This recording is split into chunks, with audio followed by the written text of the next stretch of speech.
अभी हम 9 बजे मिले थे जिसमें हमने एक मेंटी क्विज किया था किसका, yes, molecular basis of inheritance को। अब मैं लेकर आई हूँ एवोल्यूशन, ठीक है। सो सबसे पहले सब बच्चे लोग अपने दिल पे हाथ रखेंगे और मुझे बताएंगे कि कौन से टॉपिक्स ऐसे जो आपको बहुत डिफिकल्ट लगते हैं इस चैप्टर में। सो मैंने आज कुछ ऐसे टॉपिक्स लिए हैं जो बहुत ही कंफ्यूजिंग होते हैं, जैसे कि adaptive radiation, convergent evolution, divergent evolution. पहले तो आज मैं इन तीनों की ट्रिक्स दूंगी कि इन तीनों को कैसे समझा जाए और इसका बेस्ट आंसर कैसे निकाला जाए। So I am going to give you so many tricks today and there will be lot of G square questions today. The session is full of G square questions today.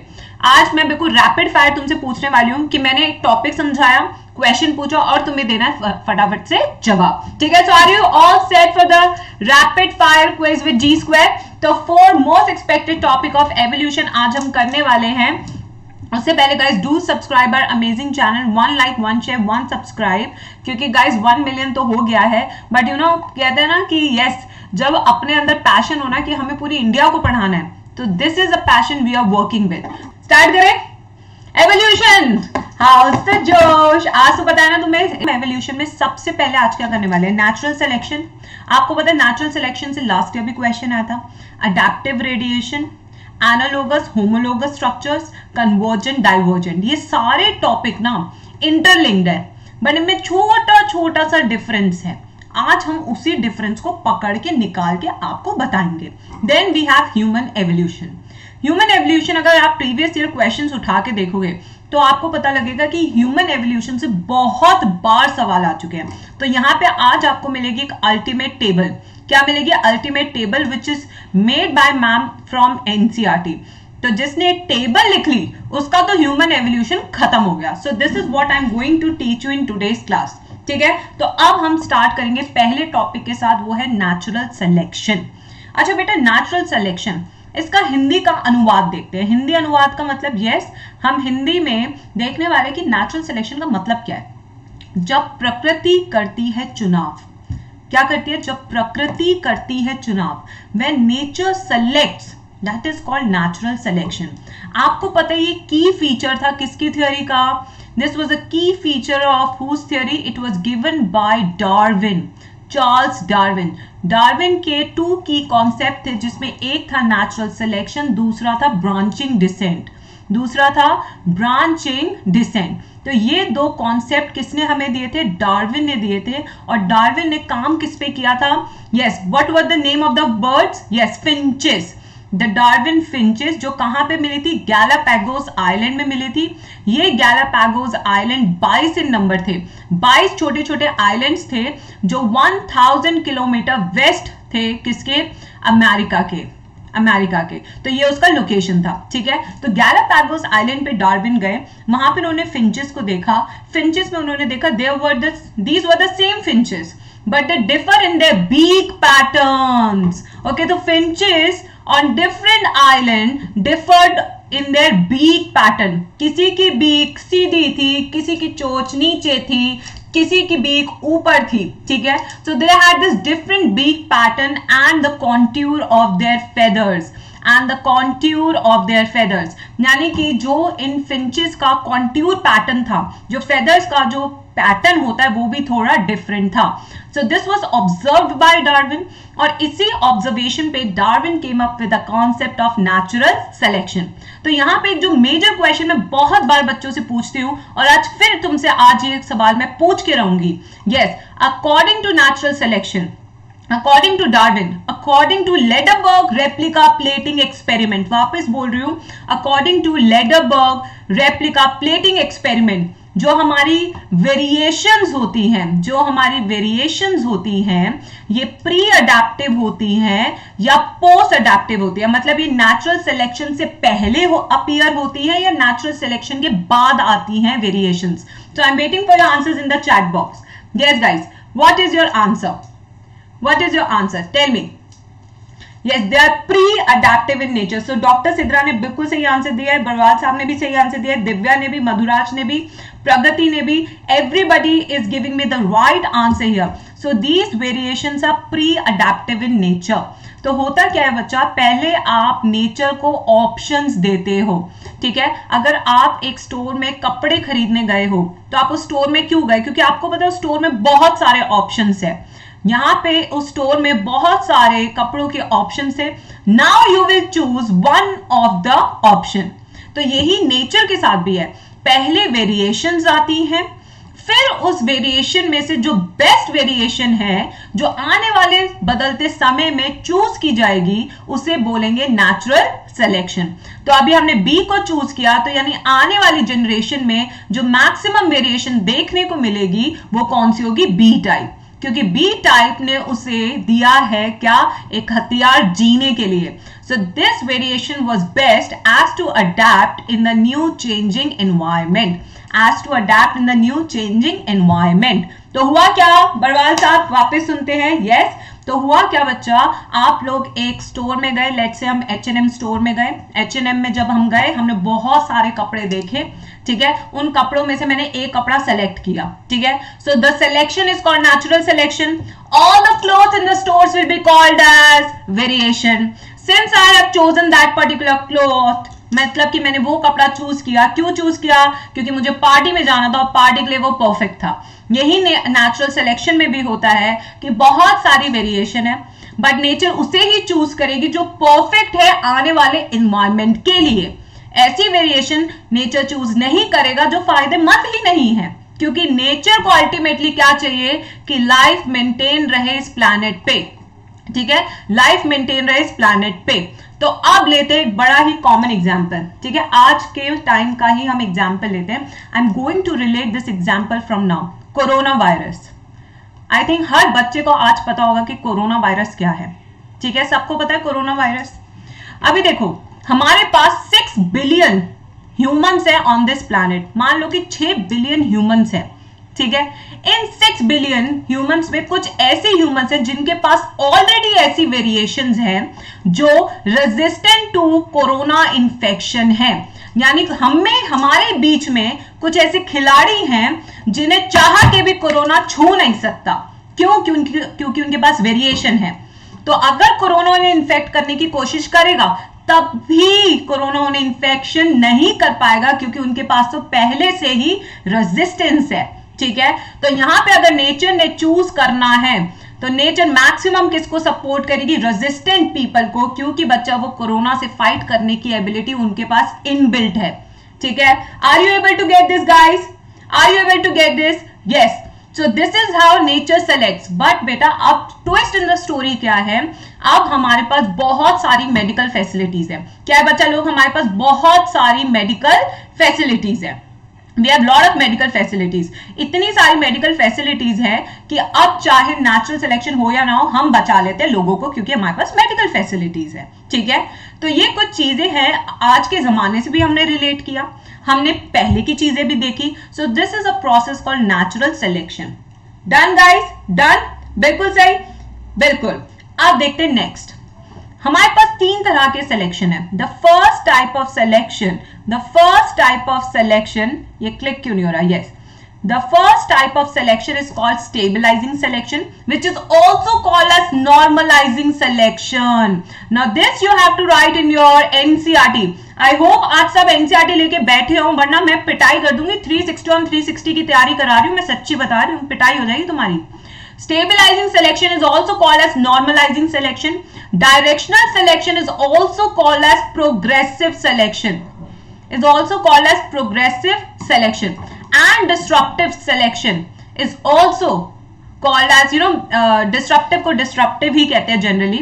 So disruptive selection. So we have stabilizing, which is called normalizing. Directional called as progressive. Disruptive is disruptive. अब ये होता क्या है? We are going to do this on this slide. सबने देखा इसको NCERT में? आज भी कोई ऐसा बच्चा जिसने एनसीईआरटी में इसको नहीं देखा है तो जल्दी से चैट बॉक्स में लिख दो कि हाँ मैम मैं क्रिप्टोनियन हूं। खुद ही मान लो कि मैं क्रिप्टोनियन हूं। यस, खुद ही मान लो कि हम क्रिप्टोनियन से, अगर तुमने आज तक इसे एनसीईआरटी में नहीं देखा तो मैम कुछ नहीं कर सकती फिर, ठीक है। तो अब I am going to teach you this, ठीक है। यस बेटा, ये देखो यहाँ पे हमारे पास नेचुरल सिलेक्शन के 3 ग्राफ है। The first stand for normalising, the second graph stand for directional and the third graph stand for disruptive. ठीक है, यहां पे हमने 3 जीनोटाइप लिए हैं, ये 3 जीनोटाइप हैं, और यहां पे हमने 3 फिनोटाइप भी लिए हैं। ठीक है, इसे लेते हैं हम टॉल, इसे लेते हैं हम मीडियम, और इसको लेते हैं हम डॉर्फ, इसको लेते हैं हम डॉर्फ। तो यहाँ पे 3 जीनोटाइप, 3 फिनोटाइप। ठीक है, तो यहां पे ले लेते हैं, ये है टी, ये स्मॉल टी, और ये हो गए हमारे हेट्रोजाइगस। अगर नेचर ने सपोर्ट किया हेट्रोजाइगस को, यानी इस वक्त नेचर किसको सपोर्ट कर रही है, हेट्रोजाइगस को, ओवर टॉल एंड डॉर्फ, तो ये वाला जो ग्राफ है ये ऊपर की तरफ जाएगा, यानी कि यहां पे किसको सपोर्ट कर रहा है नेचर, हेट्रोजाइगस को। The nature is supporting heterozygous over the homozygous condition. Such type of selection is called as normalizing or stabilizing selection. Normalizing or stabilizing selection. Or stabilizing selection. ठीक है, वेरी इंपॉर्टेंट। अब directional, directional में हमारा nature 2 चीजों को choose कर सकता है, आइदर मतलब कि या तो वो टॉल को चूज करेगा या फिर वो डॉर्फ को चूज करेगा। तो ये जो ग्राफ है ये एक डायरेक्शन में मूव कर रहा है, this is called as directional selection. यानी कि पॉपुलेशन में जो मैक्सिमम नंबर ऑफ लोग होंगे या तो वो लंबी हाइट के होंगे या फिर वो बिल्कुल कम हाइट के होंगे। ठीक है, एंड इन डिस्ट्रप्टिव सिलेक्शन, इस टाइप ऑफ सिलेक्शन में नेचर क्या कर रहा है, टॉल एंड डॉर्फ दोनों को चूज कर रहा है, बट किसको चूज नहीं कर रहा है, हेट्रोजाइगस को। तो यानी कि डिस्ट्रप्टिव सिलेक्शन में टॉल एंड डॉर्फ दोनों दिखेंगे, डायरेक्शनल सिलेक्शन में या तो टॉल दिखेगा पॉपुलेशन में या फिर डॉर्फ ज्यादा दिखेगा, और इन केस ऑफ नॉर्मलाइजिंग और स्टेबलाइजिंग सिलेक्शन यहां पे क्या दिखेंगे, मीडियम हाइट के लोग ज्यादा दिखेंगे। So these are the 3 type of natural selection. अब क्वेश्चंस करें, let's do the questions. Everybody question के लिए ऑल सेट, एवरीबडी, जगमीत, खुशी, सोनाली, सेजल, दिबांगना, निया, यस, क्वेश्चंस करें। This is a complete blank slide because I am going to give you lot many questions today. चलो भाई, on an average अगर देखा जाए तो जो बच्चा न्यू बॉर्न बेबी होता है, ऑन एन एवरेज जो न्यू बॉर्न बेबी होता है उसका जो बॉडी वेट होता है दैट इज अराउंड 3 kg। ठीक है, 3 kg ले लेते हैं, तो ये मीडियम वेट है।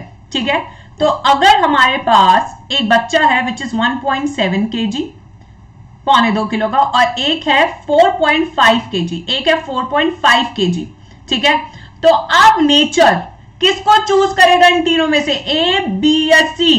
Now the nature has got 3 options कि एक बच्चा बहुत कमजोर है, एक बच्चा हद से ज्यादा हट्टा कट्टा है, और एक बच्चा मीडियम वेट का है। The nature has got the chance to choose. अब नेचर बच्चा किसको चूज करेगा, जल्दी से बताओ, ए, बी या सी, ए, बी या सी, ए, बी या सी। बिल्कुल सही, बिल्कुल सही, उम्दा जवाब आ रहे हैं बिल्कुल चैट बॉक्स में। The answer is B which is 3 kg। तो ये मीडियम वेट का बच्चा था, ये मीडियम वेट का बच्चा है। अगर बहुत कमजोर होगा तो उसकी डेथ के चांसेस बहुत ज्यादा है। ठीक है, क्योंकि कमजोर है, और 4.5 kg का है तो यहाँ पे उसके सर्वाइवल के चांसेस भी कम है, क्योंकि यहाँ पे मदर भी क्या हो सकती है, मदर की भी डेथ हो सकती है। ठीक है, now this is medium weight. What kind of selection is this, directional, stabilising और डिस्ट्रप्टिव? बताओ भाई, किस टाइप का सिलेक्शन है? अगर नेचर मीडियम वेट के बच्चों को चूज कर रहा है तो what kind of selection will you call this? What kind of selection? Stabilizing, absolutely. This is called as stabilizing type of selection. Stabilizing or normalizing type of selection. Very good. Getting it. Question number 2. Here comes the G square. Question number 2. ठीक है? Now question number 2 क्या है? अगर बेटा रोजी आप सबको पता है कौन थी? बता दो जल्दी से, रोजी कौन थी? मैम यहाँ पे 2 चैप्टर कनेक्ट कर रही है। Ma'am is trying to connect 2 chapters here. Who was Rosie? Rosie कौन थी? Everybody in the chat box, who was Rosie? कौन थी रोजी? खुशबू, आयुष, हरीश, सलमा, कौन थी रोजी? काउ थी, बिल्कुल सही है। हमने पढ़ा था बायोटेक में कि रोजी एक काउ थी जो जेनेटिकली मॉडिफाइड ऑर्गेनिज्म है। रोजी वो काउ थी जो 2.4 ग्राम पर लीटर लैक्टा एल्बुमिन प्रोड्यूस कर पाती थी। ठीक है, तो ये है example of what? Artificial selection. ये है एग्जाम्पल ऑफ आर्टिफिशियल सिलेक्शन, क्योंकि नेचर ने नहीं बनाया, ह्यूमन ने सेलेक्ट कर करके बनाया किसको? रोजी को। ठीक है, अब रोजी will represent which kind of selection here? Which kind of selection does Rosie represent? Stabilizing, directional or disruptive? Yes guys, what kind of selection will be represented by Rosie? Now the Rosie, as you see, is going to produce high protein content.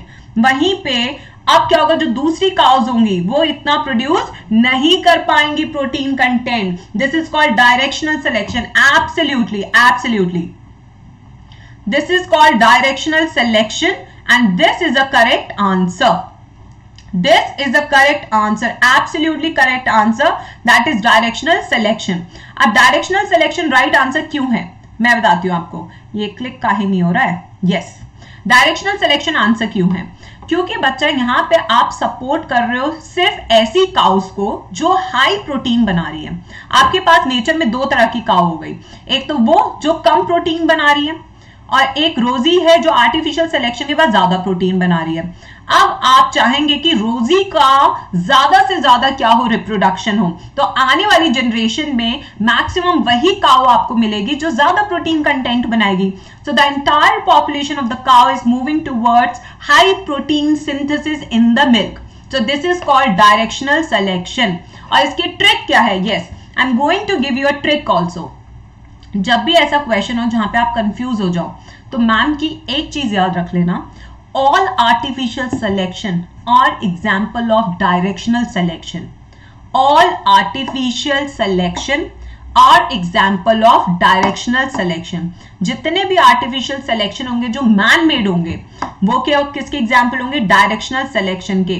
तो AS equal to DS, artificial selection examples of directional selection. अगर कभी फंस जाओ किसी question में और एक बार उसे पढ़ लेना ध्यान से, क्योंकि 2 साल से रिपीटेडली इस पे क्वेश्चन नीट में आ रहा है. लास्ट ईयर बच्चे के वेट पे आया था नीट में क्वेश्चन, उससे लास्ट ईयर ये रोजी पे आया था क्वेश्चन.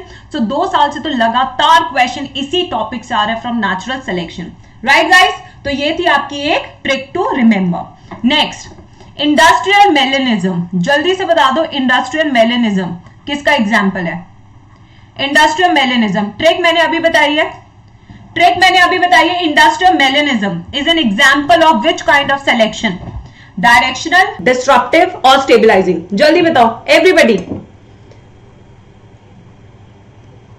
तो यहां से बिल्कुल सही, डायरेक्शनल, वेरी गुड. मौत, अब यहां पे देखो मैंने अभी जस्ट बताया artificial selection are examples of directional selection. अब इंडस्ट्रियल मेलेनिज्म में आपको पता है सारा का सारा खिचड़ी किसने बनाया था? Who prepared the entire khichdi? Yes, humans prepared the entire khichdi. Humans ने पूरी खिचड़ी बनाई थी. ठीक है, अभी यहाँ पे ह्यूमन का इन्वॉल्वमेंट है तो आंसर क्या चला जाएगा? Directional selection. क्योंकि आइदर या तो व्हाइट कलर मौत रहेंगे या फिर डार्क कलर मौत रहेंगे. दोनों एक साथ खुशी खुशी नहीं जी पा रहे थे. पहले पॉल्यूशन नहीं था, फिर पॉल्यूशन हो गया. जब पॉल्यूशन नहीं था तो लाइकन्स थे, ठीक है, जिसके ऊपर व्हाइट कलर के मौत नहीं दिख पाते थे. पॉल्यूशन हुआ तो लाइकन उड़ा तो व्हाइट कलर के इजीली विजिबल थे. तो जो प्रेडेटर चिड़िया ऊपर से उड़ के आती थी वो उसे फटाफट से खा जाती थी. राइट, बिल्कुल सही. तो अब चलते हैं नेक्स्ट पे चले. क्लियर? तो जल्दी से सेशन को लाइक कर दो और स्माइली बना दो. यस, सेशन को लाइक करो और जल्दी से बता दो. आगे समझ में? ओके, नेक्स्ट हम आते हैं अपने अडैप्टिव रेडिएशन पे. किस पे आ रहे हैं हम? Adaptive radiation. कलर का पेन का कलर चेंज करते हैं जो आसानी से होता नहीं है, पता नहीं क्यों. इसको अलग ही प्रॉब्लम है भाई, कलर ही चेंज नहीं करता है ये मेरा. ये देख रहे हो, इसको मैं क्लिक कर रही हूं, कर ही नहीं रहा है. ओके, तो यहां पे बेटे देखो अब हम करेंगे अडैप्टिव रेडिएशन. अब देखो सच सच बोलना है मैम से. अडैप्टिव रेडिएशन, कन्वर्जेंट और डाइवर्जेंट एवोल्यूशन. कितने बच्चों को इस टॉपिक में दिक्कत है? बता दो मैम को, खुद से बता दो. Tell it yourself. यस, खुद से बता दो कितने बच्चों को कंफ्यूजन होती है अडैप्टिव रेडिएशन में, कन्वर्जेंट एवोल्यूशन में और डाइवर्जेंट एवोल्यूशन में. सच सच बता दो. मैम आज तुम्हें समझा के भेजेगी, मैम का प्रॉमिस है. Yes everybody, such such. Ma'am the adaptive, convergent, has divergent. Okay Nikita, ये अलग ही आंसर दे दिया निकिता ने हमें. यस, मुझे कंफ्यूजन नहीं होती. ओके रिशिता, वेरी गुड बेटा, वेरी गुड. ओके, आर्या को नहीं है. यस, काफी बच्चे हैं जो सच सच लिख रहे हैं कि हाँ हमें कंफ्यूजन होती है. ओके चलो अब आते जरा यहाँ पे सोमनाथ ने भी लिखा है, Somnath very important for BHU BA topic, adaptive convergent and divergent evolution. इसको समझने के लिए ना, yes we are going to go on a blank slide. मैं सबसे पहले एक ब्लैंक स्लाइड पकड़ती हूँ, as you can see this is my complete blank slide. इस पे मैं आज आपको समझाती हूँ, ठीक है? Can we start? यस, चलो स्टोरी टाइम। इसको हम स्टोरी की तरह समझने वाले, क्या समझने वाले? लाइक अ स्टोरी, ठीक है? Okay, so guys you have to support me because I can see we have students from all over India, ठीक है? So let's draw first India। ये हमारा प्यारा सा देश भारत है। क्या हमारा सबसे प्यारा देश भारत, ठीक है? और भारत का जो दिल है, आपको ना एक एडवर्टीजमेंट आती है, कौन सा स्टेट है जो भारत का दिल है, बिल्कुल बीचों बीच है? Yes, which is that state जो बिल्कुल बीचों बीच होती है और भारत का दिल देखा, दिल देखा, देखिए वो advertisement, that is Madhya Pradesh. That is Madhya Pradesh. That is the center of India. Our very very amazing nation India. ठीक है? और यहाँ पे हमारे रहते वेस्ट बंगाल के लोग, ठीक है? बंगालीज, वेस्ट बंगाल। यहाँ पे हमारे रहते हैं यस मद्रास के लोग, ठीक है? मद्रास ले लेते हैं यहाँ पे, और यहाँ पे हम ले लेते हैं पंजाब। यहाँ हम ले लेते हैं पंजाब, यानी पंजाबीज, ठीक है? सो वेस्ट बंगाल वाले बंगालीज, मद्रास वाले मद्रासी, बंगाल वाले पंजाब वाले पंजाबी, ठीक है? So we have all variety of India, but this is the beauty of India. I always call this the beauty of India. कितने सारे तरह के हमारे यहाँ लोग हैं, everybody is loving each other, right? Okay, so now what happens? Listen to the story very carefully. Let's say the population start from Madhya Pradesh, ठीक है? अभी देखो यहाँ पे population grow करनी शुरू हुई in the same place. When the population size increases, this leads to the increase in competition. Competition भी क्या होता है बच्चा? इंक्रीज होता है, ठीक है? जब पॉपुलेशन बढ़ता है तो कंपटीशन इंक्रीज होता है।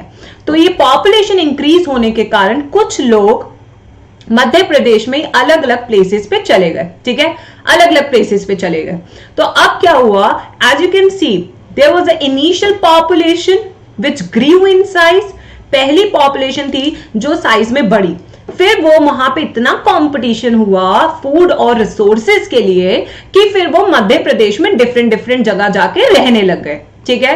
तो अब आपको यहाँ पे एक चीज नोट करनी है, जितने भी यहाँ पे पॉपुलेशन बनी A, B, C, D and E, ये सब के सब अभी कहां पे? मध्य प्रदेश में है। So all these population A, B, C, D and E, they all share the same geographical area.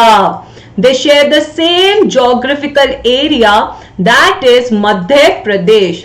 That is Madhya Pradesh. तो यहाँ पे एक इनिशियल पॉपुलेशन से बहुत सारी पॉपुलेशन बनी, but they share the same geographical area और region. This is called divergent evolution. This is called divergent evolution. तो यहाँ पे मेन चीज क्या हुई? Starting from one point the population moves to different areas of the same geographical region is called as divergent evolution. Done? अब आते हैं हम नेक्स्ट चीज पे, ठीक है? अभी क्या हुआ? पूरा मध्य प्रदेश पॉपुलेटेड हो चुका है। The entire Madhya Pradesh is completely populated, ठीक है? अब पूरा मध्य प्रदेश में पॉपुलेशन हो गई है, तो मजबूरन क्या करना पड़ेगा? अब यहां से पॉपुलेशन को डिफरेंट एरियाज में जाना होगा। यानी कुछ मध्य प्रदेश के लोग पंजाब चले जाएंगे, कुछ वेस्ट बंगाल चले जाएंगे, कुछ मद्रास चले जाएंगे, ठीक है? तो पंजाब अलग ज्योग्राफिकल रीजन है, वेस्ट बंगाल अलग ज्योग्राफिकल रीजन है, मद्रास अलग ज्योग्राफिकल रीजन है। तो अब जो पॉपुलेशन बनी, यहां पे ले लेते 1 2 3। So starting from Madhya Pradesh, start कहां से हुआ? मध्य प्रदेश से। 3 पॉपुलेशन बनी, 1 2 3। एक बनी पंजाब, एक बनी वेस्ट बंगाल, तीसरी बनी मद्रास, ठीक है? तो यहां पे तीनों में डिफरेंट ज्योग्राफिकल एरिया थे। क्या थे? Different geographical area, different geographical area. तो अब हुआ क्या? Starting from the same point moving to different geographical area, this is called adaptive radiation. इसको क्या बोलते हैं? Adaptive radiation. तो अगर आप एनसीईआरटी की लाइन बहुत ध्यान से पढ़ोगे अडैप्टिव रेडिएशन की, तो वहां पे एनसीईआरटी ने क्लियरली मेंशन किया है इन डिफरेंट ज्योग्राफिकल एरियाज। ठीक है, सो आप ऐसे कह सकते हैं कि डाइवर्जेंट एवोल्यूशन का ही बड़ा फॉर्म है adaptive radiation, but divergent evolution में सेम ज्योग्राफिकल एरिया रहता है, बट अडैप्टिव रेडिएशन में डिफरेंट ज्योग्राफिकल एरियाज होते हैं। Got it right everybody? Everybody is getting this? Dhrumi, Vatsal, Ashish Arora, everybody, these are the major important points which you have to keep in mind. Okay, अब चलते हैं next concept पे। our next concept is, yes, our next concept is, अरे भाई आजा pen, yes, our next concept is convergent evolution। ठीक है, अब हमारा convergent evolution है। converge, अगर आपकी अंग्रेजी थोड़ी भी मजबूत है तो convergent का मतलब होगा कि एरोज अब इस तरीके से आ रहे हैं। ठीक है, मुट्ठी बंद होने को कहते हैं कन्वर्जेंट एवोल्यूशन, मुट्ठी खोलने को कहते हैं डाइवर्जेंट एवोल्यूशन। ठीक है, अब देखो बेटा, बड़ा ही प्यारा सा सवाल पूछ रहे हो, I hope my students are going to answer this. ठीक है, यस, वेस्ट बंगाल वाला अगर इंसान मद्रास जा रहा है, मान लो कि 5 लोग वेस्ट बंगाल से उनकी जॉब ट्रांसफर होती है मद्रास में, now who will change? The Madras people are going to change or the people coming from West Bengal who are going to change here? Yes, tell me in the chat box. Tell me in the chat box. Who are going to change here? The people coming from West Bengal or the people who are already living in Madras? Tell me. Who are going to change? किन्हें अपने आप को बदलने की जरूरत है? The people from West Bengal or the people from Madras? West Bengal, absolutely, because they have come into the area of Madras. So, in a geographical area, अगर एक ज्योग्राफिकल एरिया है and the different species are coming from different areas, different species coming from different area into a common geographical area, they develop same characters, this is called as convergent evolution.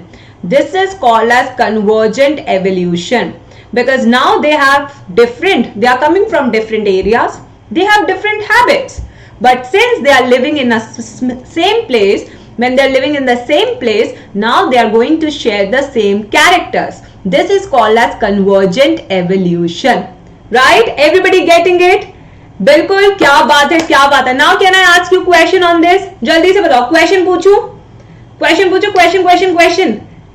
No बेटा, नम्रता mentee नहीं है। शिवा चंद्रकांत, बताओ बच्चा, question पूछो, question भाई, बिल्कुल ना ऐसे जज्बा होना चाहिए कि यस मैम आप क्वेश्चन भी पूछो, है ना? यस, बिल्कुल। अब है question time and I am going to ask my students very good question. Question number 1, ठीक है, now based on this entire chart, does convergent evolution have common ancestor?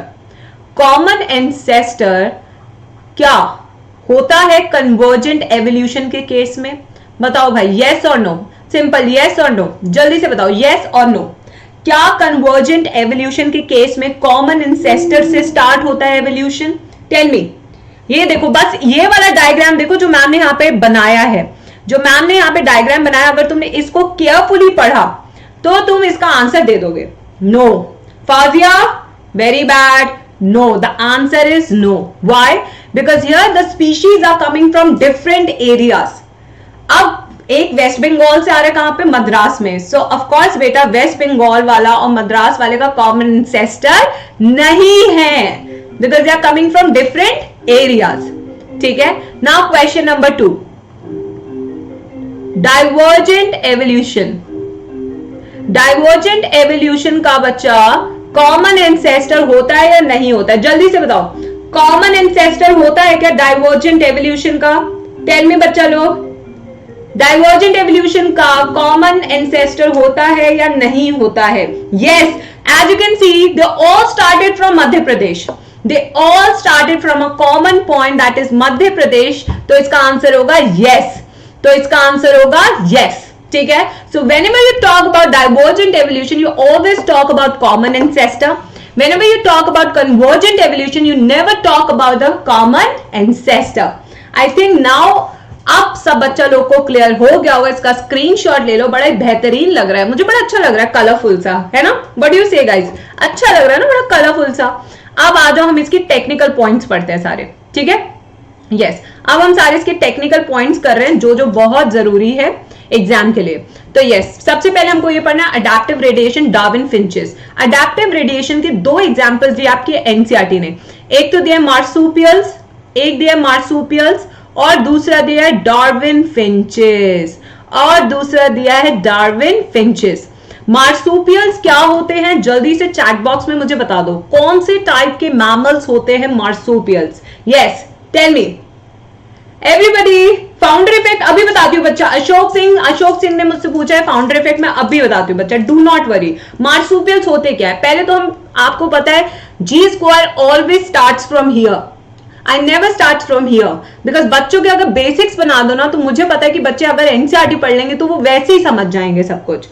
Kind of kangaroo, बेटा देख रहे हो अंग्रेजी देख रहे हो बच्चों की, काइंड ऑफ कैंगरू है ना, kind of kangaroo. Okay, so we have lot of अंग्रेज in our chat box. So बेटा काइंड ऑफ कैंगरू, तो मैं बता दूं इनको हम बोलते हैं मेटाथीरियंस। क्या बोलते हैं इनको? मेटाथीरियंस बोलते हैं। इसके बहुत सारे एग्जाम्पल एनसीईआरटी ने दिए। मेटाथीरियंस वो होते हैं जहां पे development occurs in the pouch. कहां पे डेवलपमेंट होती है बच्चे की? पाउच में होती है, एब्डोमिनल पाउच में, ठीक है। यस, उन्हें कहते हैं मेटाथीरियंस लाइक काइंड ऑफ कैंगरू, ठीक है। यस, बड़े सारे अच्छे अंग्रेजी बच्चे हमारे साथ, बिल्कुल। Now Darwin finches, they are the birds. अब देखते हैं यहाँ पे हुआ क्या डार्विन फिंचेस में। अब बच्चे ने पूछा था मेरे से founder effect.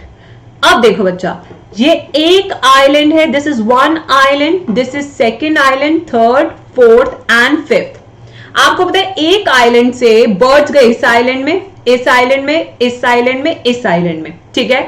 So when the birds were going into the other islands, they were very small in number, ठीक है। जब आप झोला लेके निकल पड़ते हैं दूसरे देश में, तो कुछ ही लोग होते हैं जो झोला लेके जाते हैं दूसरे देश में, ठीक है। तो उन थोड़े बहुत लोगों को क्या कहते हैं? Founder population. और जब वो जाके दूसरी जगह जाके बस जाते तो उसे कहते हैं फाउंडर इफेक्ट। तो जब ओरिजिनल लैंड से कुछ लोग चल पड़े तो उसे हमने क्या बोला? Founder population. जब वो जाके वहां पे बस जाते हैं तो उसे हम बोलते हैं फाउंडर इफेक्ट, ठीक है। तो originally they were seed eating birds, but since इस वाले आइलैंड पे उन्हें बड़े सारे इंसेक्ट मिलते थे तो उन्होंने इंसेक्ट खाना शुरू कर दिया। यहाँ पे कुछ नहीं मिलता था नॉन वेज, तो अपन वेजिटेरियन शाकाहारी बन गए। यहाँ पे वुड को ऐसे दिन भर टाइम पास करती रहती थी तो बोर करने लगी वुड को। यहाँ पे भाई उसको कैक्टस मिलता था, कांटेदार मिलता था, तो कैक्टस ईटिंग हो गई। So depending upon the food availability they change their beak patterns, right? Yes, buffering हो रहा है? इज इट बफरिंग हो रहा है? मुझे तो नहीं लग रहा, किसी बच्चे ने बोला तो नहीं अभी तक बफरिंग के लिए।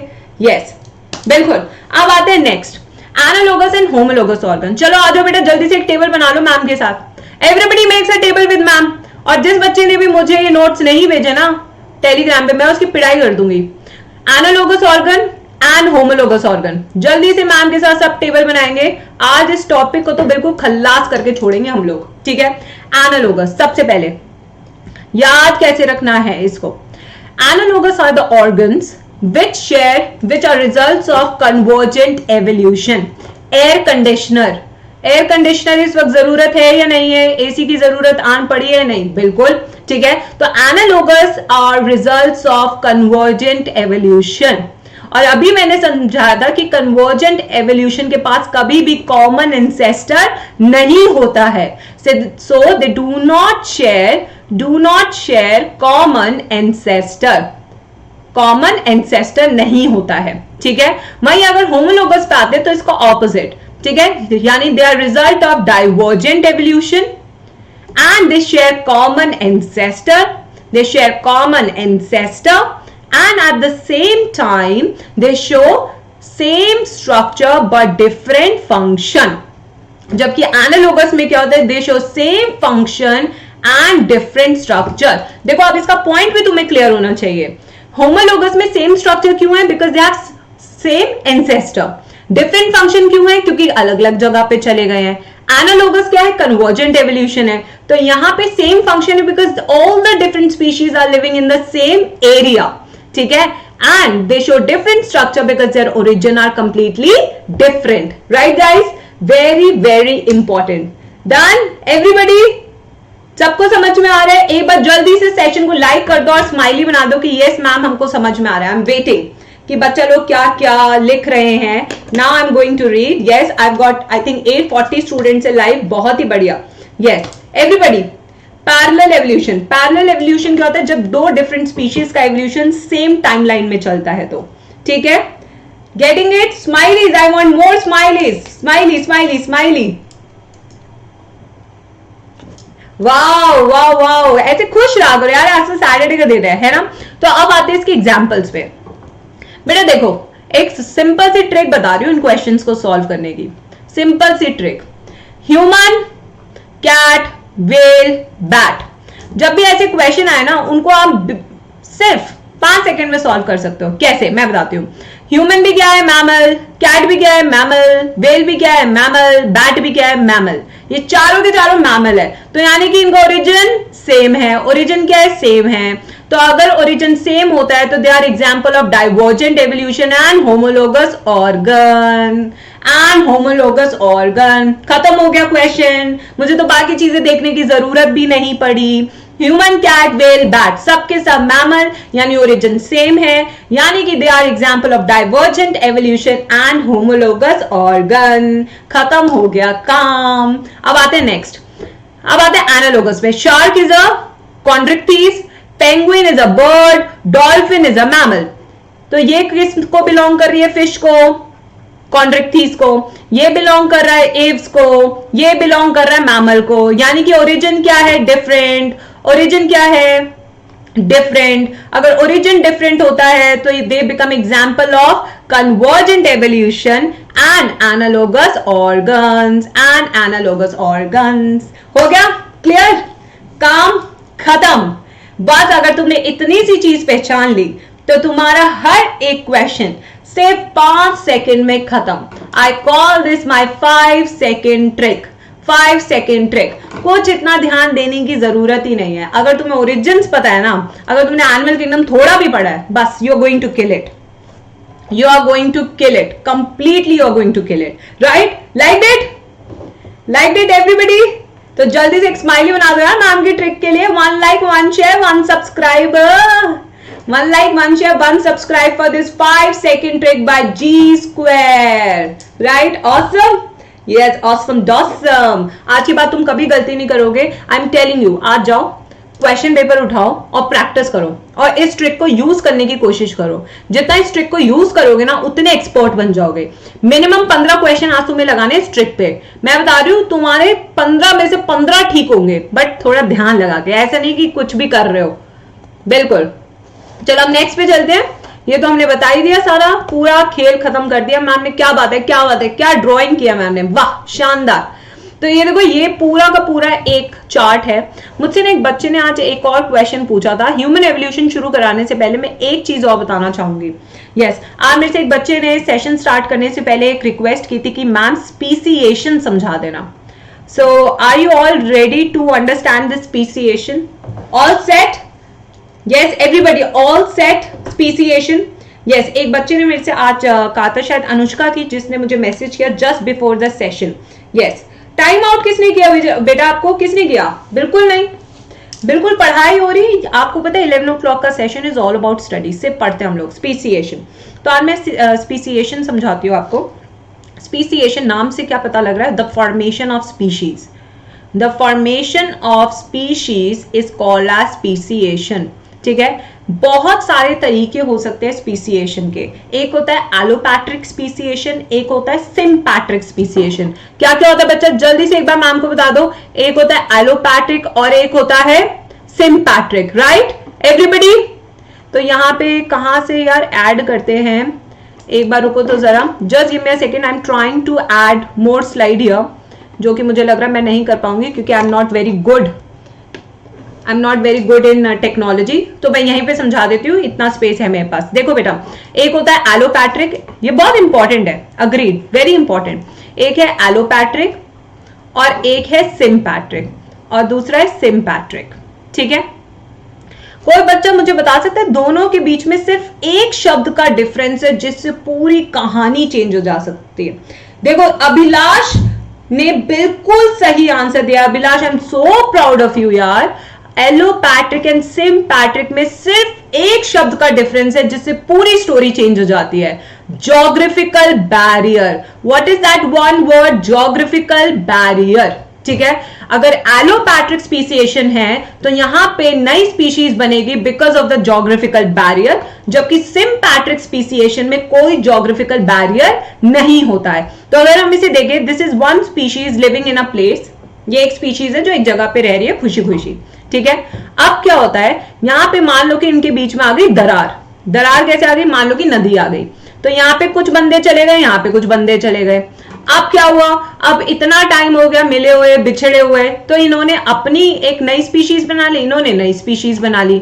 So because of the presence of a geographical barrier, the new species are formed, which is called as allopatric speciation.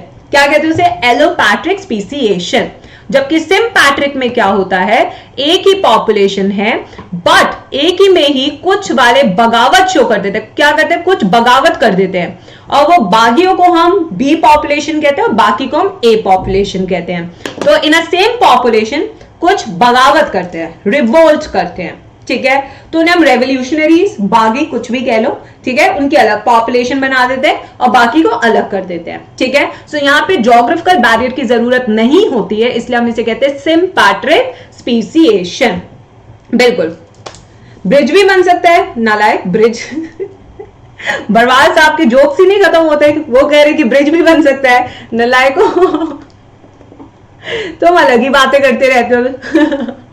Okay, अब आ रहे हैं ह्यूमन एवोल्यूशन. बेटा इसका जल्दी से स्क्रीनशॉट ले लो, स्क्रीनशॉट ले लो.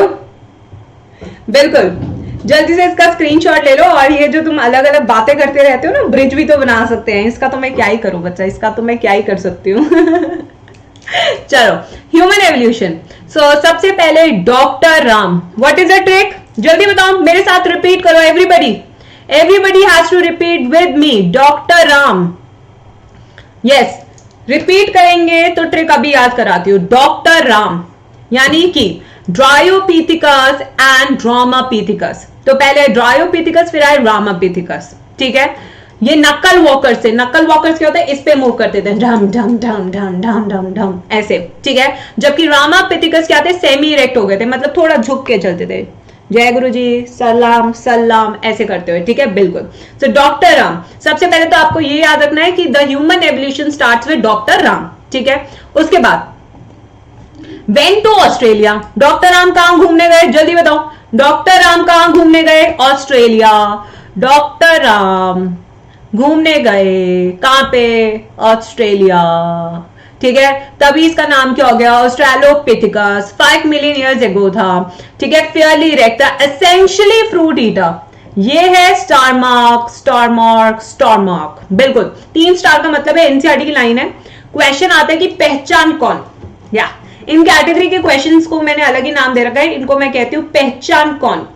मतलब कि नीट वाले क्या करेंगे, आपको कहेंगे कि भाई वो फ्रूट खाता था, 5 मिलियन ईयर एगो मिलता था, फेयरली इरेक्ट था और घूमता फिरता था. आप पहचानो कौन.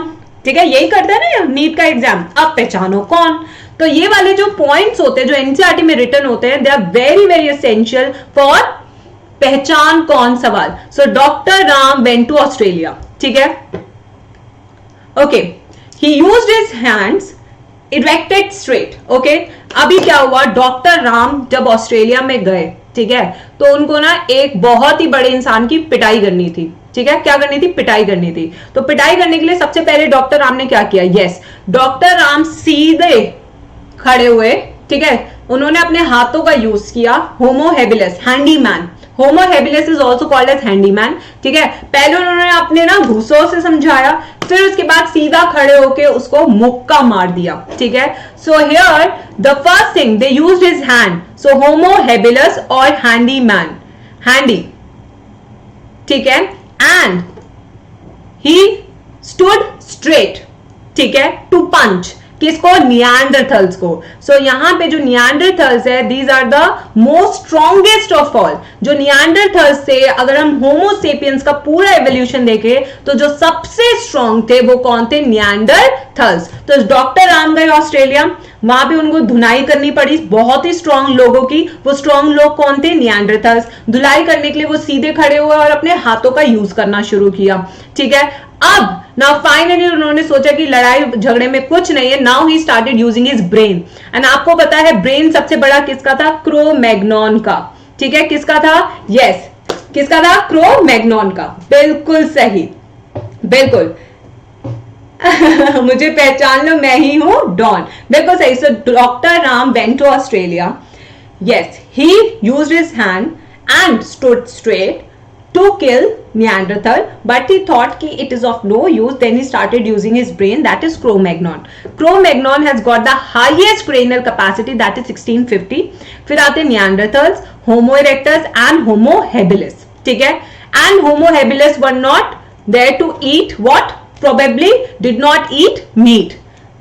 जरूरी नहीं था कोई वो मीट खाते थे। थैंक यू नवीन। बेटा नवीन, ऐसी बातें ना आप क्या ना, ऐसी बातें नहीं लिखते बच्चा, गंदी बात होती है ना। हाँ, नवीन की देखो कैसी बात है। मैं आपको एक बात बता दूं बेटा, टिल नाउ अभी तक मेरे जितने भी सेशन होते हैं, there is not a single student who write any bad thing for anyone in my chat box, and I hope we maintain this legacy of G square session, because you know these sessions are purely study based session. तो अगर आपको लगता है कि आपको बेकार चीजें लिखनी है तो कृपया करके ना आए सेशन के अंदर।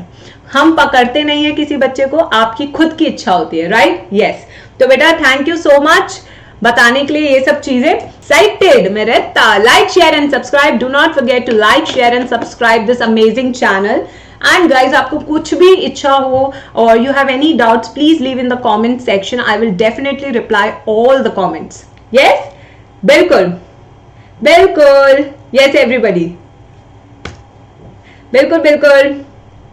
एंड गाइस, आपको हम क्या बोले यार, देखो जाने से पहले एक चीज मैं और बोल देती हूँ कि अपन तो है ही डिफरेंट। अगर हम डिफरेंट ना होते तो आज हम यहां ना होते। क्या बात है। ठीक है, चलो like share and subscribe guys, like share and subscribe. Meet you soon and अल्लाह हाफिज, bye bye, take care, love you.